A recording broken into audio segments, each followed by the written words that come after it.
À quoi bon la liberté si c'est pas pour s'enchaîner à nouveau? Salut tout le monde, j'espère que vous allez bien. Cette fois-ci, je vous fais le résumé du roman La tragédie du roi Christophe d'Aimé Césaire. C'est parti. Dans l'Haïti du début du 19e siècle, Henri Christophe, ancien esclave et héros de la révolution haïtienne, accède au pouvoir après l'indépendance du pays. Animé par une vision grandiose, il rêve de transformer Haïti en une nation puissante, libérée des influences coloniales et capable de rivaliser avec les grandes monarchies européennes. Pour ce faire, il se proclame roi et instaure une monarchie absolue, cherchant à unir son peuple sous un symbole de fierté nationale. Cependant, son règne s'avère aussi ambitieux que controversé.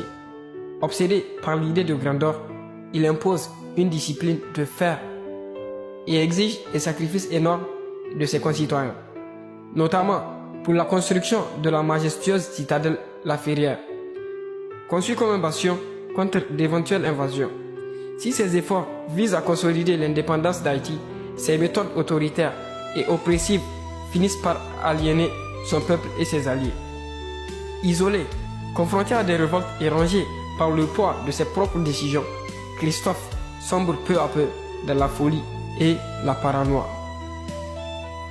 Sentant sa fin proche, il choisit de se suicider avec honneur plutôt que d'être capturé ou humilié. Sa mort laisse un héritage ambigu. D'un côté, le souvenir d'un visionnaire déterminé à protéger la liberté de son peuple, et de l'autre, les blessures d'une nation qui a souffert sous son autorité. Dans cette œuvre, Aimé Césaire met en lumière les complexités du pouvoir, les contradictions de la condition postcoloniale et la quête incessante de dignité et d'identité. À travers Christophe, il explore les défis de construire un futur libre tout en portant le fardeau d'un passé marqué par l'oppression. Merci beaucoup.